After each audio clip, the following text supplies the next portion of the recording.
Awesome. Well, I'm going to go ahead and introduce myself. Hi, everyone. My name is Abigail Rose. I work at Kenyon. I am the Assistant Director of Student and Young Alumni Giving. So I definitely see some familiar names here, which I'm excited about. And I'm really excited for this programming. I want to give a quick shout out to some of to the senior class. This is possible because of their idea. This concept was brought to me that the seniors want to know more about personal finances. So I'm really excited that we made this happen. We have a great panel with a lot of experience.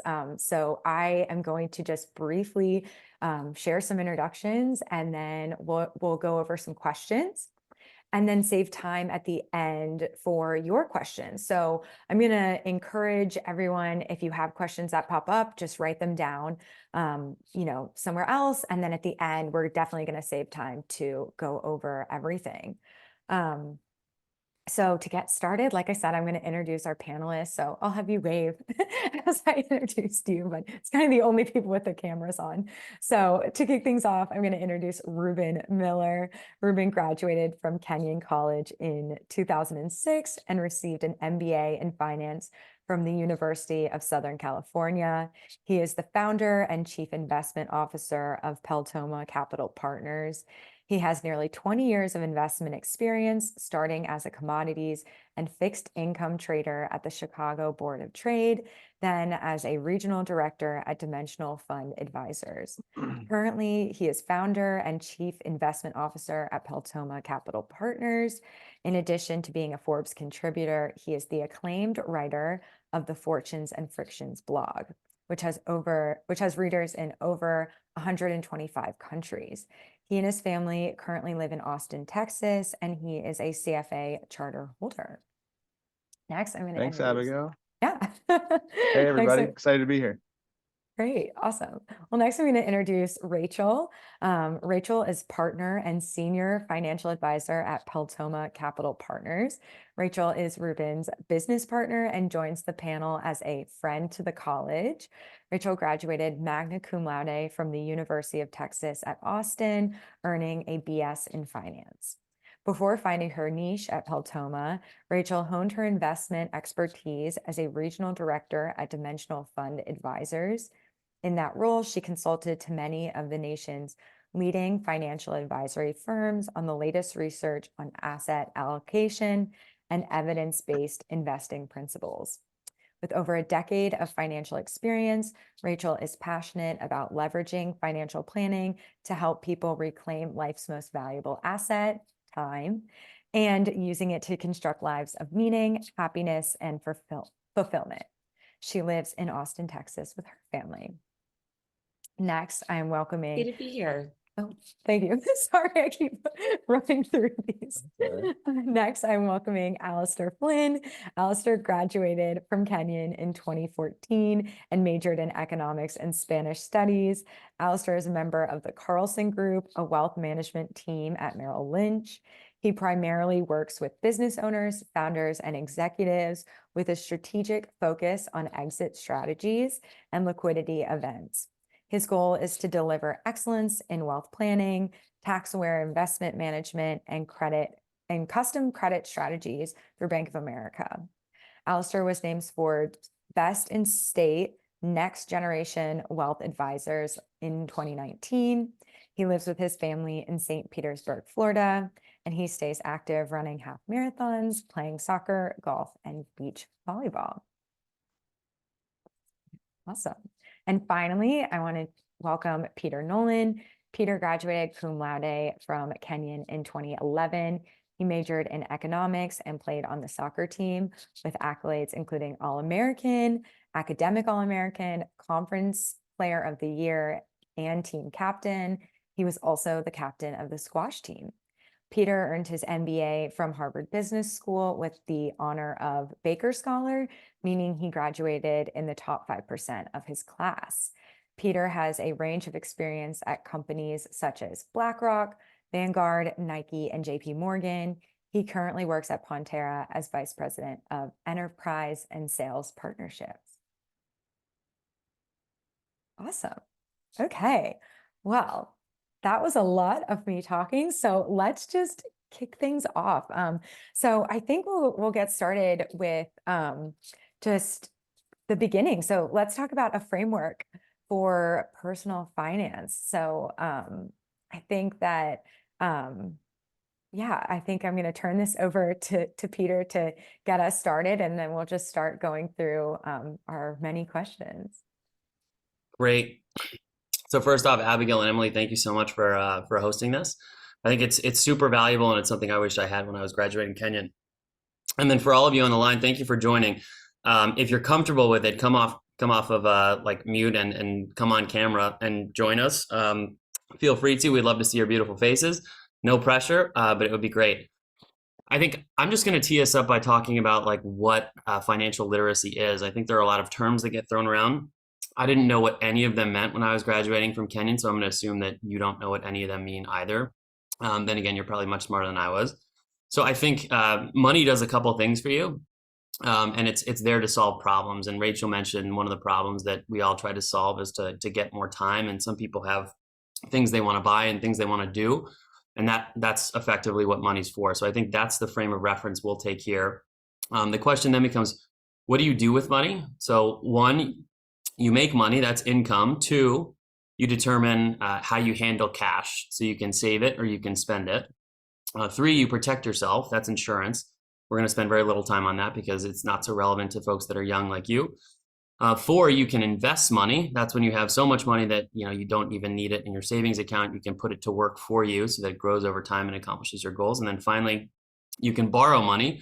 Borrowing money is obviously necessary when you need more than you have at present. So that's the way to think about it. You make money, you save and spend it, you insure it, you invest it, and you borrow it. So we're going to take like financial literacy and sort of that framework and kick things off with income. So I'm going to turn it over to Rubin at this point. And Rubin, let me ask you, talk about like your perspective on income, but specifically, how does what type of job you get out of college influence what personal finance decisions you can and you should make? It's a great place to start, I think, because it's an opportunity maybe to key this off by aligning with some things that you already do know. Everybody that's joining us tonight, like most of finance, even if it's not traditionally taught in curriculums like at Kenyon, it's very similar to life, and then it's all just about managing trade-offs. And that's sort of, I'd say, a big takeaway you want to know is that if even though you haven't learned a lot of this in a classroom potentially, it should be very familiar once you think about it. It's really just trying to make high quality decisions. And as relates to sort of the income that you will get, I would say you have a huge benefit where you are now, which is you're just about to graduate, get your first jobs or soon to graduate. I'm almost 20 years past that. So decisions that you make now have a longer time horizon to compound on themselves. So high quality decisions you make now when you're my age, you'll be very happy that you made them. I think what I would caveat is going too far down the road of thinking that you have to like save all of your money, because it's not just financial decisions that will compound, but it's life decisions that will compound. So I remember when I graduated, like it was very important to me that I could still live near my friends and that I had enough money to go get a beer with my buddies once in a while. And I don't want people to have some framework that you need to be stuffing all of your money away. As Peter described, sort of the income that comes in, make it all goes to savings and investment. So what you want to think about more is like, there's probably some reasonable buckets where things should go over time. Some should be savings, some eventually should be investing. You're going to have to pay rent or whatever it might be. And some is going to be so you can live a lifestyle that you want. I do think it's important to realize that decisions we make about our employment are going to matter about how big those buckets can be. Some things will be fixed costs, like everyone might have to pay rent and not everyone will be able to have the same sort of social lifestyle. So those are things that matter once you know kind of what kind of job you have and what kind of income you have. We'll talk a little bit tonight about, I'll just go one step further and then I'll pause. And Peter, if you have a follow-up question. But the thing about investing as you turn this income into investments and savings is that a lot of us will think that that just means sort of buying stocks or buying bonds or buying assets. It's really important to know that there are different types of accounts that you can save and invest in. And when you're just starting, it's almost more important to make sure you engineer that right suite of investment profile types as far as accounts go. So I think we'll talk about that a little bit later, but I just think it's worth knowing that investing doesn't just mean the assets you would buy, but it also means the types of places you might hold them. And as I'm sure many of us will touch on a little bit tonight, that one of the big trade-offs you make as an investor and a saver and someone turning that income into a long-term value to yourself and your family or your eventual family is that there's a trade-off between liquidity and taxes. And that's the most common trade-off that investors have to make, because the government will allow you to save some money on taxes each year if you put your money into a retirement account, but you can't touch that money basically until you retire. So there's an obvious trade-off there. And that's something that you balance as you understand how much money do I need to live on each year. And if there's excess there, you can sort of push it to the future and it might go in a different bucket. So I'll pause there. I think that's great. It segues really nicely to maybe, Rachel, you could talk about the decision to, one, put your money in a retirement account that gets locked away for a really long time but has tax advantages, two, spend the money today, or three, save it in some other way. Yeah, absolutely. I would take a step back from all of that though. And I would say kind of the first thing you have to do in the personal finance world, especially as you guys start earning kind of significant incomes out of college, is understanding what you're making and what you're spending, which sounds incredibly simple and baseline, but very few people I talk to actually can quote those numbers back to me, which I think is really interesting. So knowing exactly what's coming in and what's going out, and there's, for example, like I tracked that out of school on just like a simple Excel spreadsheet. And that gave me a really good understanding of kind of what that balance looked like for me and what I had left over. So what I was kind of already saving without even trying. And then it helped me understand, where can I cut back? Where are, where's this spending not really aligned with my values? I can kind of pull from that, put more into these retirement accounts and so on. So I would say find a system that works for you. I'm using an app called Copilot right now. I'm sure tons of people out there have other apps that they've used to help track that. So I would just say step number one is that once you figure that out, then you do have to kind of build a saving strategy. And that's where these different accounts come in that Rubin alluded to as well. And that's also where you kind of have to identify, I would say, what your spend and save rate is. So there's some rules of thumb in this world. I would say a really good rule of thumb for a student that's fresh out of college is to try and go for the double digits. So try and go for 10% of saving. It may be hard, depends on the cost of living where you are and how much you're earning, but I would say that's a good place to start. And then where you put that money is a whole other discussion. And I think that's a really key part as you start to build out kind of the genesis of your financial planning in your personal life. It's figuring out what you're saving and spending and what you're earning, I should say. And then you're also figuring out where that money goes. And it can go into, and we'll go into the details in a second, but it can go into some accounts that are more like a bank account. So think like your emergency fund. We consider an emergency fund to be like 3 to 6 months worth of your non-discretionary expenses. So the stuff that you need to keep a roof over your head, to keep yourself fed, et cetera. That's the amount that you want to have super, as Rubin says, liquid. So easily accessible if you need it on a dime, if you need it really quickly. If you don't need anything, or if you've already saved that up and you're able to kind of look to investing longer term, that's where you'll look to retirement accounts and other accounts that have certain tax advantages that mean if you lock it up for longer, then you're going to get a little bit of a tax benefit for doing so. And I know that's a bit further down on the agenda, so I don't need to jump ahead, but any other questions? I want to make sure that I kind of cover the budgeting and saving piece. Any other things that you guys have noticed that I should highlight more there? I'm trying to look at my notes. Yeah, there's a general rule that I talk to people about, which is you mentioned 10% in savings, and just to break it down kind of relatively easily. If you think about your gross income that you take in, or your net income after taxes even, you generally want to have no more than 30% going towards your rent or to your mortgage payment.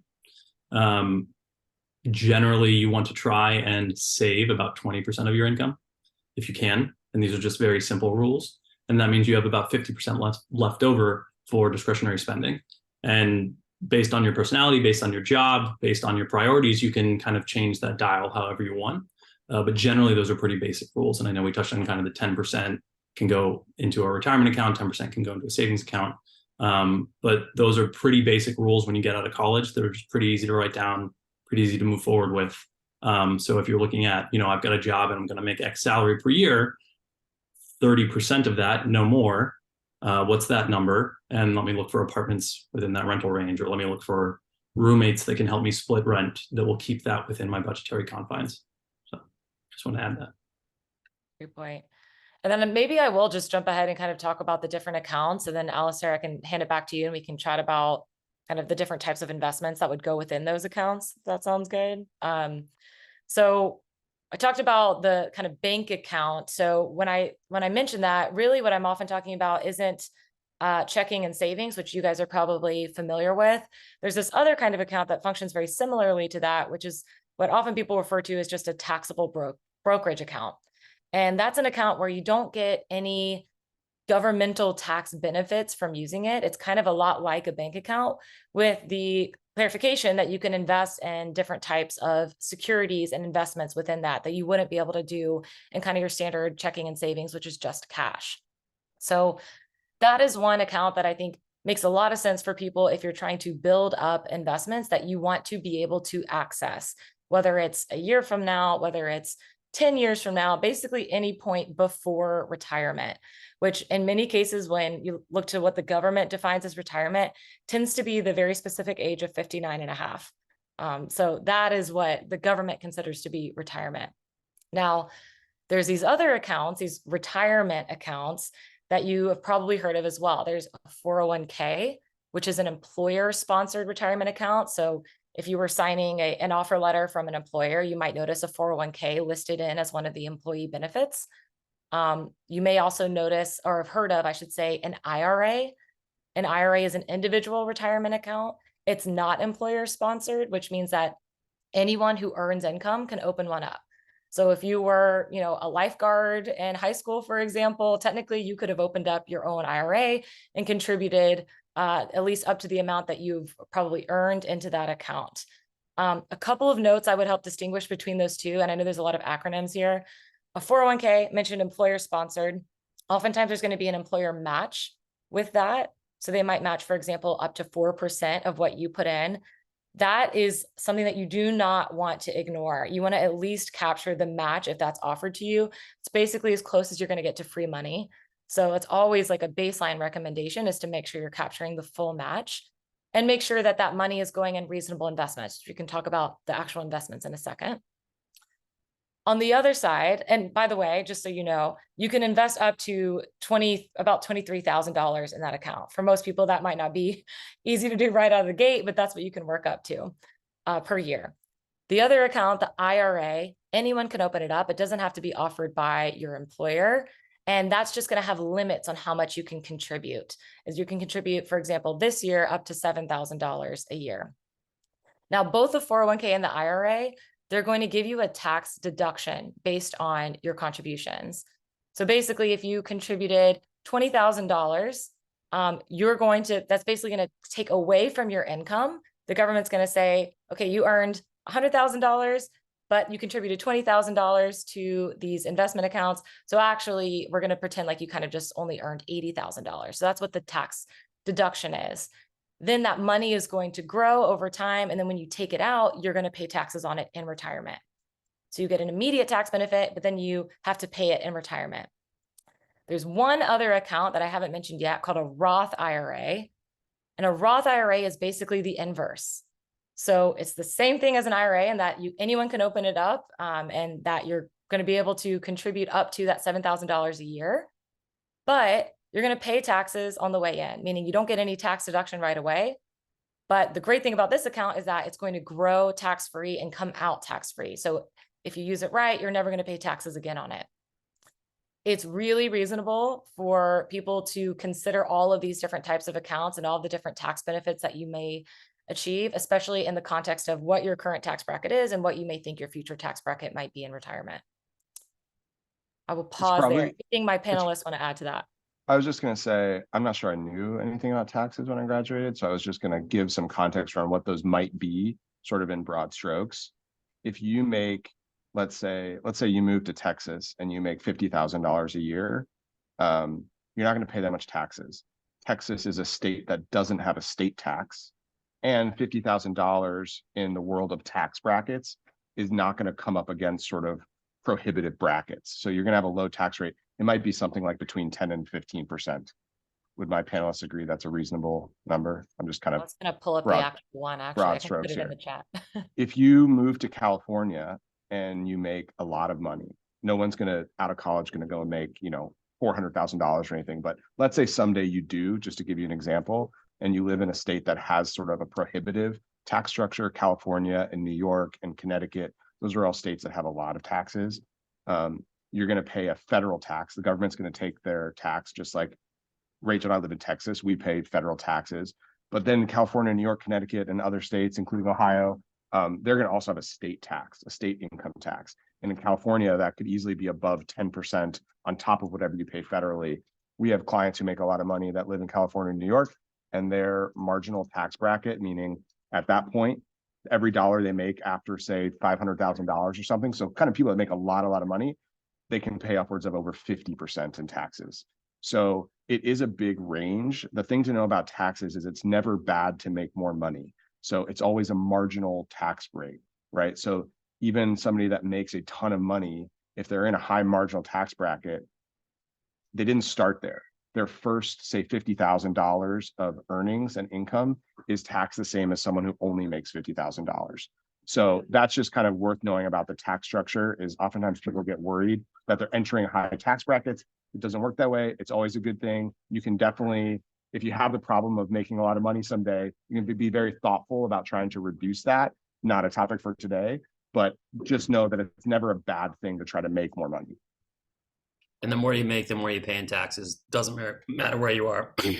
I think this is probably a good segue. So Alistair, like if we make enough money to the point where we can cover our bills and we can open a brokerage account or begin investing in an IRA, like Rachel was talking about, what should folks invest in? What are the different kinds of investment? What are the pros and cons of them?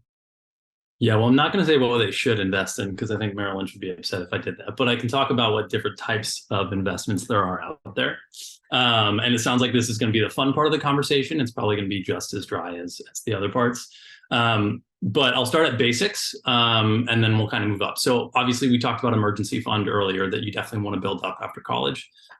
So you want to have 3 to 6 months, I think was the data point we threw out earlier, of kind of your fixed rent bills, et cetera, in an account. And that should be liquid. So that should be like a money market savings account.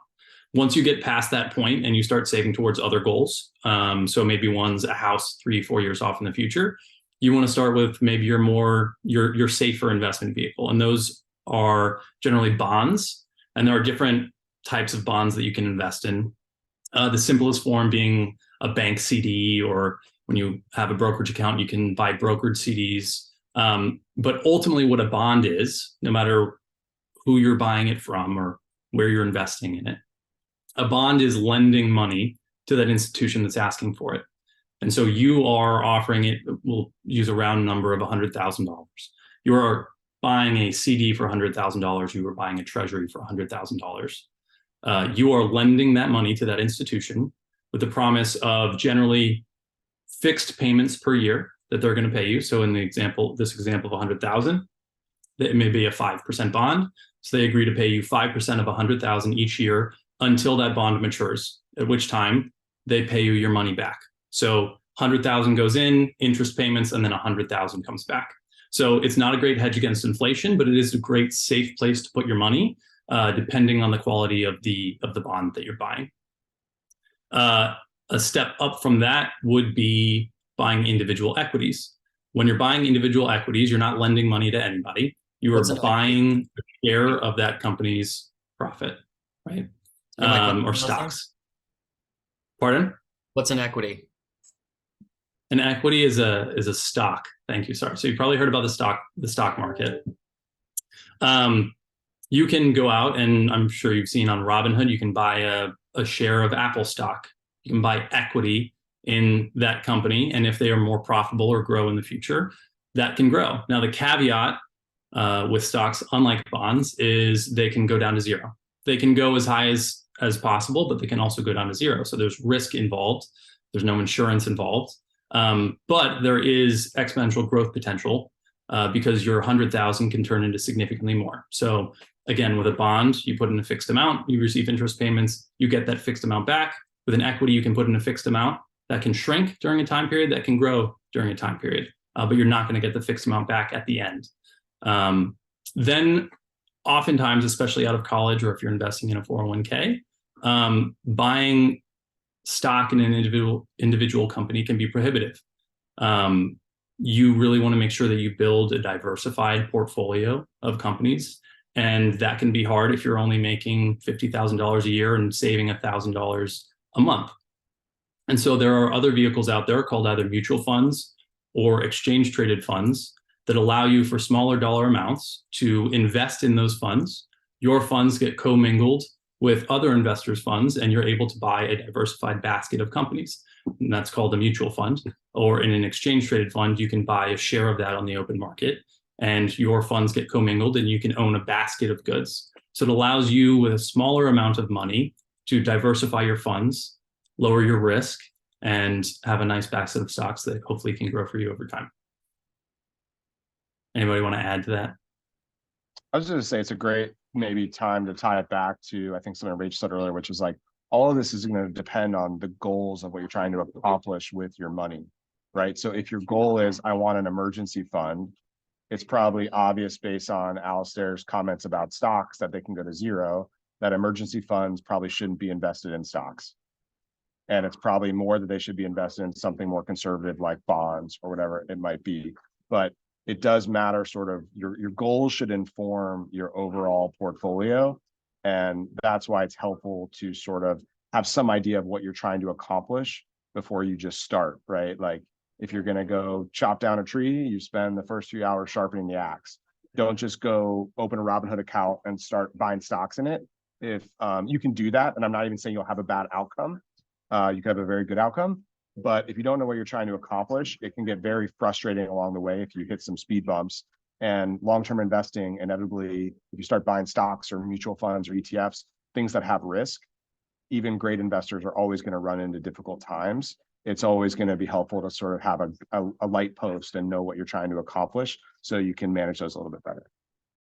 Yeah, and I'd say as a general framework, the more risk you take, the more return you stand to make. Time will help you because risky investments may go down short term, but they'll likely come back long term. But I think the best thing you all can do as you think about what to invest in is think about what your financial goal is, like Rubin was saying. And if it's near term, don't take a lot of risk. Buy one of the earlier instruments that Alistair mentioned. So put it in a CD, a certificate of deposit, or a bond. If you're saving for retirement starting age 22, first of all, good for you. Second of all, feel free to invest in stocks because you have so much time ahead of you that, any short-term bump in the road will probably take care of itself. And the general expectation that because they're more risky, they'll return more will play out over time. Something that people like Alistair and Rachel and I talk a lot about with clients is just your reliability of your future outcomes. So if you buy a bond, like Alistair described, like it's a conservative investment, you have a lot of, you have a pretty good idea of what's going to happen in the future. As Alistair said, you get the kind of principal back at the end of it. You have a lot of information about what your investment experience is going to look like. That's why you don't get as high of an expected return as you would with stocks. As Peter was talking about, the more risky you go, the higher return you should expect. And so when you think about reliability of outcomes, I just want to say when it comes to stocks, since I know there are a lot of apps like Robinhood and other ways to buy stocks, one of the things Alistair shared about, you can buy individual stocks. You can go buy Apple stock or Tesla stock or NVIDIA stock, or you can buy a diversified fund. And what's worth knowing, just make the connection early in your investment career. If you buy Apple stock, your investment outcome is going to be related to how Apple as a company does. If you buy a diversified portfolio, let's say you buy a little bit of every stock in the whole US, then your outcome is going to look a lot like the outcomes across the economy in the US. And I don't want to say either one is bad or good. It's just worth knowing that if you buy one stock, you can have a really bad outcome. Whereas if you diversify your portfolio, it's more likely that the entire economy doesn't go to zero, which is why people will often encourage people to diversify their portfolios. It's just to avoid that small chance that one stock goes bankrupt and you lose all your money. 100%. Would So you don't guys put all add your eggs any- in one basket. Oh, go ahead. Well, I was going to say, would you guys add any comments about like where, if someone wanted to learn more, because I feel like there's so many different things that we just unpacked for people. So where would you recommend people go to learn a little bit more about stock investing and ETFs and mutual funds and all these different things that we've brought to light? Or do you have a source that you guys like? Rubin's blog is fantastic. Yeah, you can self-promote. Yep. I think, anything that's by or about Jack Bogle is always a good reference. He was sort of like the old school Robin Hood of the financial services industry and is quite honest around some of the best practices in it, whereas not everybody may be. So I would start with that. There's a book, it's called something like it's something to do with an index card and financial advice. All the financial advice you'll need is on this index card. I think it's actually a pretty good index card, so check it out. But generally speaking, some best practices are when in doubt, save versus don't save. When in doubt, diversify versus not diversify. And the thing that will most impact your outcome over time is how much you're able to just put away into a relatively safe, diversified investment, because the savings rate is the biggest determinant of your financial outcomes and not so much the performance of any individual investment within your portfolio. There's a question in the chat just about specific stocks recommended or quantities to purchase. Reasonable advisors and reasonable investors can all have different opinions about the best way to invest. My personal belief is that you really probably don't want to be out there picking individual stocks. So my suggestion to people is the diversified portfolio route. And that's simply because at my heart, like the heart of our firm is we're financial planners. We're trying to listen to what people want to accomplish and then trying to design portfolios to allow them to get there in the future.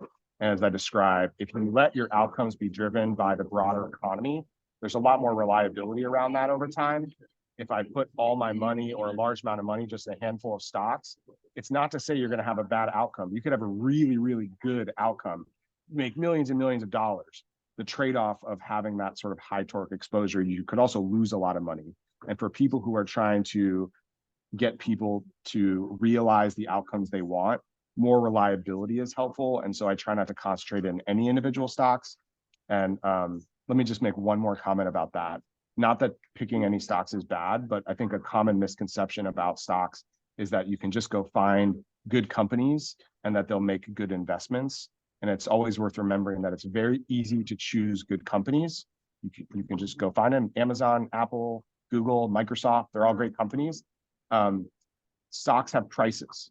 And so the price of a company, which is reflected in a sort of mathematical equation to get to a share price, but prices reflect how good or bad a stock is. And so if you go to buy and sell stocks because you think companies are good, you're sort of missing the point of how investing works. The price matters, and the market's job is to set prices so that they're fair. And so our approach, and again, reason people can disagree, but our approach in the way we invest is not to buy individual stocks just because we sort of assume the prices are probably about fair for the value that you're getting. I love that you highlighted that. I'll just add one thing that I think really brought that idea of like prices to light for me, which is kind of silly because I don't do this, but if anyone's like a sports gambler, I'm not, but I kind of understand conceptually like what a spread is, for example, right? So like if two football teams are playing each other and one is clearly much better, right? Like a D1 SEC team or something is playing like a D3 team. Like it's very clear that the D1 team is going to win. So when you place a bet, you're not just saying, yeah, the D1 team's going to win and you'll make money that way, because that wouldn't be really fair. That's very obvious to everyone. So what they do is they set a spread, right? And they say, okay, if they beat them by this amount, then you win, then you get your money. And so I kind of think of markets setting prices as similar to a spread, right? It's like, we know Apple's a good company. That's not really the point. The point is, are they going to beat the spread? Are they going to beat what's already priced in terms of how good of a company they are? And maybe they do, maybe they don't, but that's kind of the general idea of what you're going up against whenever you kind of pick individual stocks and place a bet on them. And I think a when in doubt piece of advice is if you have enough money to invest, pick a Vanguard index fund and pick the broadest, most diversified one you can find, because Vanguard is effectively a nonprofit company. They're not there to make money off of you. They're there to serve the market. So VTI is like the ticker of their total stock market index fund. They buy as many stocks as they possibly can in one fund for you. When in doubt, buy that fund because it's very low cost and it'll give you exposure to the broad market. So to Rubin's point earlier, no one stock's performance will dictate in one way or another how you do. If it's not obvious, Peter's the only one who's not an advisor here, and so he's allowed to say things like that. But I would echo that Rachel and I would tend to agree that buying a portfolio that sort of reflects a broader economy will be much more resilient through time. You'll be able to handle the ups and downs of being an investor much easier. If you think about stocks that I'm sure you guys all have heard of or seen, like Tesla or Nvidia or something like that, these things have really, really wild rides. It's not that it, again, can't work out well for you, but it can be very hard to stomach. And if your goal, again, is to identify outcomes you want to realize in the future, have a financial plan and work toward it, having those more reliable outcomes, the types of funds Peter described that might be a little lower cost, highly diversified, will provide you more reliable outcomes. So Alistair, I guess let's segue to borrowing quickly. And then I think there are probably more questions around around investing. Quickly, like when it comes to borrowing, I can borrow short term with my credit card. I can borrow longer term with student loans or a house. How do you think about borrowing generally? How do you think about using a credit card? Like, tell us your thoughts on debt. Yeah, well, you made a good point earlier, which was trade-offs. And so you always want to consider trade-offs in your decision when it comes to debt. One of the things that stands out to me from my time at Kenyon was, I don't know if any of you have taken economics courses with Professor Corrigan, but I specifically remember a class we had where we looked at consumer choices and trade-offs due to opportunity cost. And so the two things that we always kept in mind was what is the interest rate on the borrowing, and then what is the rate of return you could get if instead of borrowing you saved that money. So when you think about borrowing, especially if it's short term, credit cards are always going to be a very high interest rate. Generally, I think the average right now is around 23%. And in that instance, you're borrowing simply to spend most of the time. And generally, that's not a good reason to borrow. I've heard people talk about, I got a credit card for $5,000, so now I have $5,000 more dollars. You don't. If you borrow that, you're taking $5,000 plus interest away from your future self that you can't spend because you have to pay it back, right? So all you're doing is really borrowing from yourself. So if you are going to use credit cards, you want to use them wisely. You can often get 0% interest rate credit cards, especially as you're building your credit out of school. And those might be great for an initial purchase. I remember I bought a bike with a 0% interest credit card. It was 0% interest for 12 months. I paid it off within 12 months and I never paid a dime of interest on it. So if you get a credit card out, use the credit card companies for the points. You can get cashback rewards, you can get travel rewards. Generally, and this isn't for everybody, but generally I use them for budget. I talked about earlier the general rules that I have: 30% for rent, 50% for discretionary spending, et cetera. I track that because I look at how much money I've spent on my credit card per month. I know exactly how much is on there. I know once I hit that number, I'm done. And then I pay off my credit card at the end of every month. I've never paid a dime in credit card interest because it's generally around 23%, so I don't want to. The market average is between 7 and 9%. So if you're paying 23% in interest versus keeping money in the markets, you'd rather pay off the 23% in interest. So that's just kind of short term. Then when you should borrow is when you have an opportunity to buy assets that are going to appreciate in value. So a mortgage, you're buying a house, right? Generally, in terms of a mortgage, you have a certain amount that you can qualify for based off of your income that allows you to buy a home. Oftentimes, the mortgage companies want you to buy the most expensive home you can. So you want to really educate yourself on what is actually affordable to me. Again, what is less than 30% of my monthly income in a mortgage payment. but you are borrowing for 15 to 30 years. You can also borrow to buy a car, or you can lease a car, and that can often be a tricky scenario. It really depends on the car that you're buying, how long you intend to keep that car. Car loans can get expensive. Car loans, they can also have great offers out there. So oftentimes you want to talk to people that you trust in your life. Hey, this is the car I'm looking at buying. Should I borrow to buy that car? Should I lease that car? Should I pay cash for that car? What else, Peter? What else can I talk about on borrowing? I think that maybe, go ahead, Peter. Oh, you. I was going to say one sort of thumb mark that's good to know, and it's related to borrowing, is that you guys have probably heard, even those that don't take economics, maybe heard of this term interest rates, and interest rates are related to bonds. They're also related to sort of the Federal Reserve, which is part of the government that controls the way loans in this country often are dictated. But what I would want people to take away is that the interest rate you really want to know about is the rate you would get on like having your money at a bank.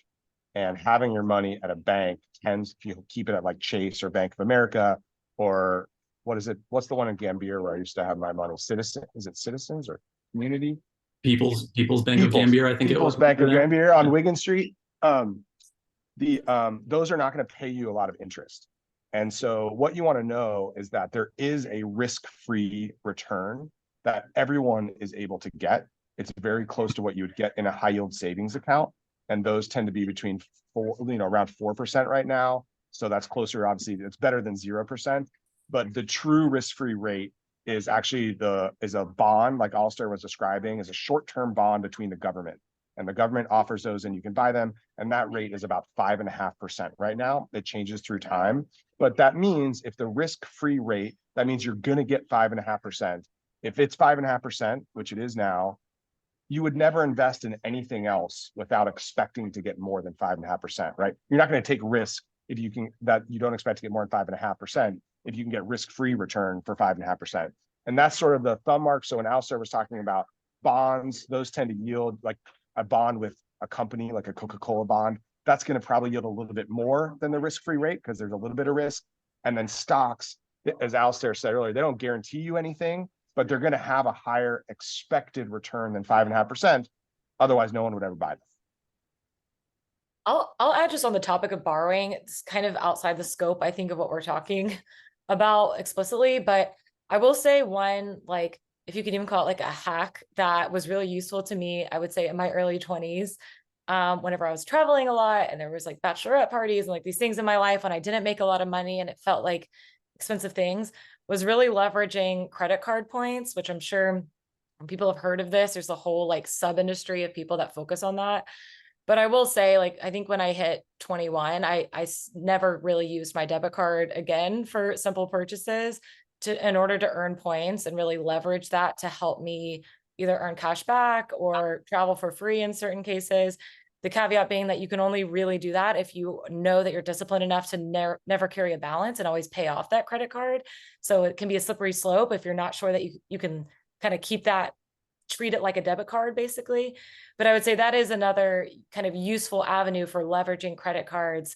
Aside from borrowing money, I would say this isn't even to borrow money. It's really just to gain points from your everyday spending. So Rachel's had the two best hacks of the night. And the first one is 401ks give you free money. So contribute to them if your employer will match your contributions. And the second one is absolutely use a credit card to buy everything, but don't get a balance. I made the super embarrassing mistake of paying with a debit card for like my first 3 years out of college. I spent way too much money during that time, but I missed like a ton of, credit card points and value that I otherwise could have gotten. So can't emphasize what Rachel just said enough. The other thing from a banking perspective, because I used to work in banking before my time at Merrill, is that if you use your debit card for spending and you have fraud on your debit card, it's up to you to find it. The bank has algorithms that will notify you generally. But if they don't, it's up to you to find it. It's up to you to report it to the bank. They freeze your account and all the money in it until they can find what's happened. And then you get access to your funds afterwards.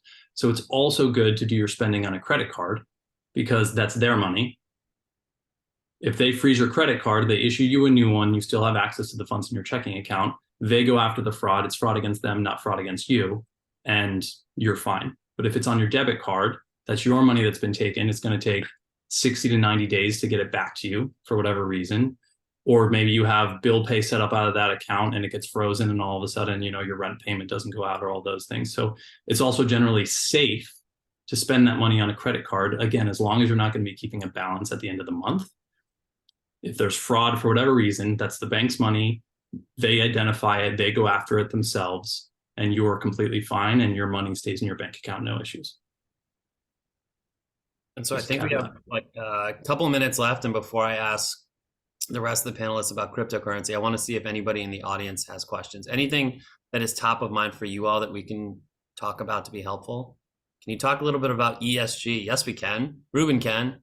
Go on, Rubin.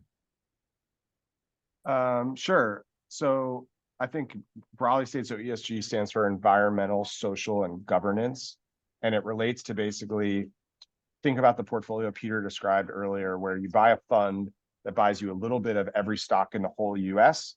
And now your outcomes are going to be driven by however sort of the US market does. Some people may not be comfortable owning every company in the US. If you have a global portfolio, some people might not be comfortable owning all stocks in different countries around the world. I'm thinking about a specific client we have, and she didn't want to have stocks in any countries that had sort of anti-LGBTQ policies as part of their laws. And that probably sounds very reasonable to all of us. Like, yeah, I don't really want to support countries like that. You can design portfolios like that. And so you can start to underweight or overweight certain positions or countries. You can just get rid of certain things. And the E and the S and the G all refer to kind of different ways to do that. You might do an environmental screen. You might say, I don't want any oil companies. You might do a social screen like the one I described, or you might have a governance screen, which might be something like, I don't want to own any companies that don't have more than 3 women on the board. All very sort of reasonable screens you might have.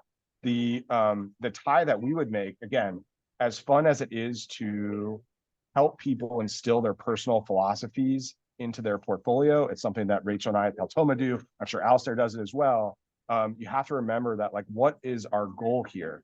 And our goal is to deliver outcomes that clients want, so they can live nourishing lives and accomplish what they want to accomplish. So if you said to me, I don't want any of those types of countries, I don't want any of those types of companies, nothing related to emissions, and you had all these different ESG screens, and you said, build me that portfolio. If I'm only left with 7 companies, all of a sudden our outcomes are no longer driven by the economy, but they're driven by 7 very specific companies and what happens if a couple go bankrupt. So the more that you start to screen a portfolio, you're going to be less diversified. Your outcomes are going to be driven by those specific companies you own.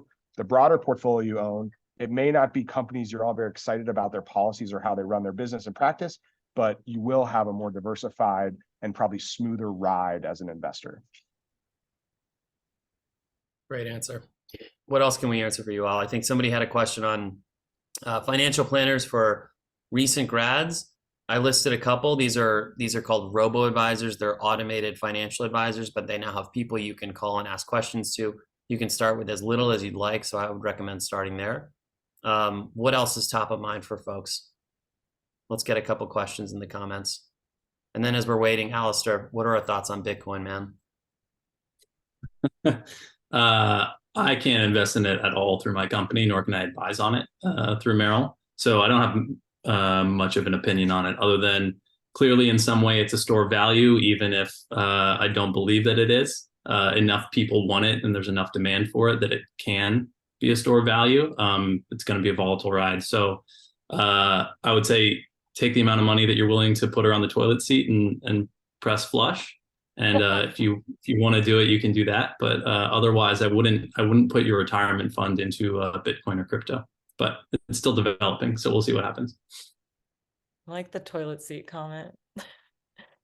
I feel similar for whatever that's worth. I like, for a lot of people, it tends to be like there's a level of money where they would feel comfortable if it did go to zero. And I think that's usually whatever that number is, that's the amount that Bitcoin might be appropriate for them. Because it is just so, it's not like a company where you have an understanding of cash flows and how that's derived. It's just highly speculative. So it's hard to understand what the outcomes are going to be. To Rubin's point around planning, it's like, similar issues with maybe one company going bankrupt, I would say we have a similar issue with Bitcoin, where it's just really hard to understand how it's going to behave through time. So really good question just came in. Can you talk about the pros and cons of having multiple credit cards? I can start and then I'll turn it over to you all. I have a couple credit cards and it all has to do with what I spend money on. So I typically will spend money on like travel and restaurants. I have a card that will give me like the most cash back for those kinds of expenditures. And then I have another one like the person asked in the question, which is for Amazon. So I spend a lot of money on Amazon. You should get the Amazon credit card because it gives you the most amount of rewards back for spending money on Amazon. But again, never carry a balance on a credit card. Any other hacks on that, Rachel, Alistair? I would say that it's not like, in terms of just like the concept of having multiple, I would agree. Like, it's like you want to have multiple that covers the spending in your life. And you also want to be clear that if any of these cards charge an annual fee, that you're getting at least the value of the annual fee. So for example, one of my cards is a higher end travel card, costs me hundreds of dollars a year, but I've done the math to make sure that that's actually worth it to me. If you were hanging on to a card like that and kind of not really thinking about it, like that's a bad outcome for you. So, and I have, for what it's worth, I have 3 credit cards that I use very regularly, probably in a very similar way that you do, where like one is travel, one is like a rotating category, and then one is kind of more everyday spending. And I think that's a really reasonable way to set up your points. Certain card companies even allow you, like Chase, for example, to transfer your points amongst these cards in order to get like the highest possible value if you're spending them in like a travel portal.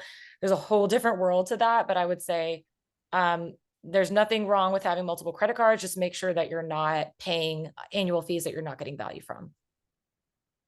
Yeah, I would say one other caveat onto that is when I was starting out, well, there's two points to make here. When I was starting out building up my savings, oftentimes when your credit's decent and you're building things up, the banks want you to open credit lines with them. And so you can use that to your advantage, because oftentimes they will offer you, as I mentioned earlier, 0% interest for 12 months or 0% interest for 18 months. So I remember specifically my first credit card was 0% interest for 12 months. I didn't need anything at that time, so I just used it as my normal credit card. And after 12 months, it was your normal, if you leave a balance on there, then you're going to pay interest. So that was kind of my normal monthly spending. And then I had an offer, and I was working for the bank at the time, for another credit card for 18 months, 0% interest. And so I took that out. I still use my old credit card, my Cashback Rewards credit card, because it got me the best cash back.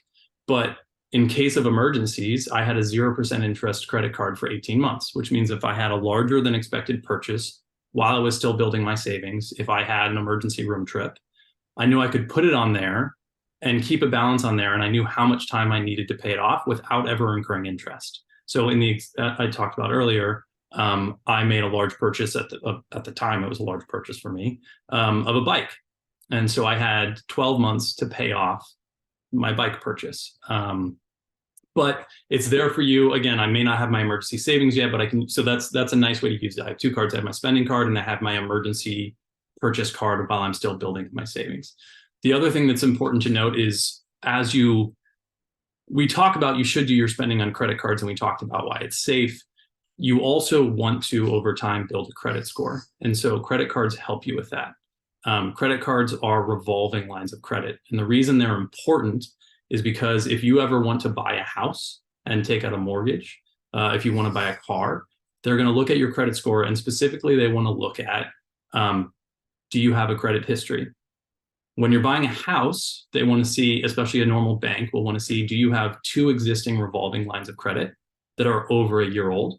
In that case, credit cards can act as your 2 existing revolving lines of credit.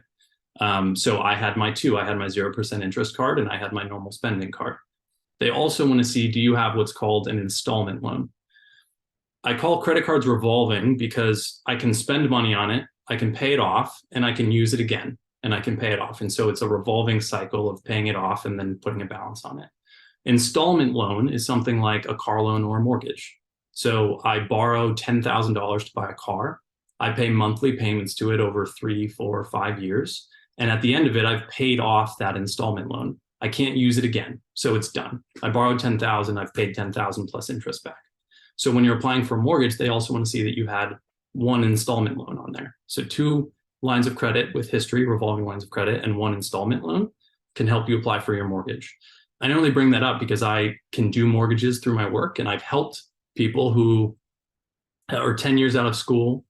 They've been really good with their money. They've saved.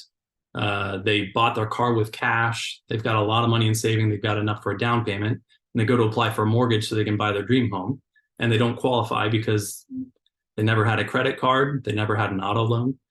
So it's a little bit of a counterintuitive process, but that's another thing that you want to think about when you're using credit cards, and is you want to be building your credit so that companies can see that you're credit worthy and that you pay your money back. That was great. I think there are 2 questions that were asked that are awesome. The first one is around somebody who wants to go to medical school and anticipates going into debt. Does anybody have any words of wisdom to somebody looking at long-term student loans?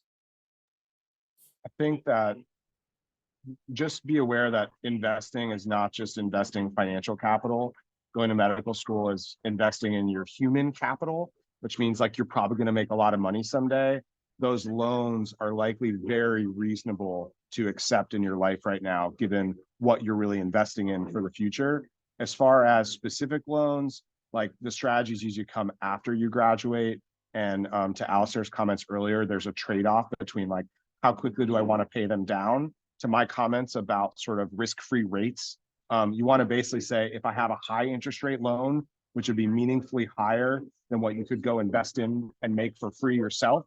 So if the risk-free rate's 5%, but your loans are 13%, you probably want to pay them off pretty quickly. Whereas if your loans were 2%, but you could take your money and go get 5% instead, you actually wouldn't want to pay those loans off very quickly. So there's trade-offs to manage, but you can never actually make that decision ahead of time. You don't know what those rates will be until you get there. Most of that for medical school students happens sort of towards graduation. I would say for most of them going to go to medical school, it's probably a good idea. If your heart's into it, it'll probably pay well, and you can deal with those loan decisions in year 3, 4, and afterward when it's more applicable. Awesome. I'm personally involved in this because my wife went to veterinary school and graduated with a bundle of student loans. One thing I think is really important that a lot of people don't know when you're in medical school or veterinary school or whatever graduate program it is if you can live as frugally as possible during that time, you can make principal payments towards those loans while you're still in school. So those loans accrue interest throughout the process. So if you're in medical school for 4 years, your loan from year 1, say you borrow $60,000 for tuition, will be more than $60,000 when you graduate because it will have accrued interest over that time. Well, you can make payments towards that. So if you borrow the $60,000, you have an allotment for spending for that year, and you have, say, $10,000 left at the end of the year. I would highly recommend paying that back to the loan, pay it down as early as possible, because you'll have a much smaller bundle at the end of medical school. And I wish I had known that when I was putting my wife through veterinary school. Survey your options, see who will give you the lowest interest rate. I think that's the advice. And if it's a high one, make sure you pay it off quickly. Rachel, a question for you. Any advice for people with medical conditions was one of the questions that will impact finances long term. Yeah, that's a hard one. I think that gets into like just the challenges of the US healthcare system, to be honest, and the nature of how we've set that up. Like baseline reality is like, if in order to get the lowest cost and highest quality healthcare, you typically need to do that through an employer and through a group plan, which I don't love that is what a lot of people are forced to do. There are certain interesting savings accounts called HSAs that you have to have a high deductible plan for. So it's great if you're anticipating future high health expenses, because you get some great tax benefits. It's actually the only triple tax exempt, if you want to call it that, account out there.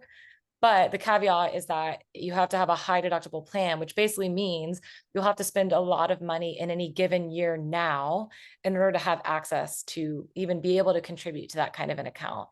And if you're someone who goes to the doctor's office a lot right now, and you have surgeries or whatever things are going on, prescriptions, then it may not be good to have a high deductible plan. You might want to have a really low deductible plan. So sorry, I don't have like a great silver bullet answer there. It's a challenge that I think a lot of us battle at some point in time versus our healthcare system. I agree. I think choose an employer that offers good benefits, and those are typically bigger employers. So look for the brand names that you'd recognize as like a Fortune 500 company. They tend to have very good healthcare benefits, because you will be the beneficiary of those benefits for sure, particularly if you anticipate having financial issues because of them. So pick somebody that's going to cover your benefits and offers attractive ones. Last question, if anybody wants to answer it: how do retirement funds work if you're not a U.S. citizen and may not be in the U.S. at the time of retirement? I know that So, it's actually typically not a big deal. So Yeah. go ahead, Alistair, but you'll be fine on the IRA, Roth IRA, which was the individual citizen types of accounts Rachel was describing, kind of open to anyone who makes money here. On the 401k side, which is what an employer would offer you, you'll want to read your documents when you get offered a job and it has a 401k, but you're typically fine there too. So that part is typically not the hard part for non-citizens. Ruben, you answered it.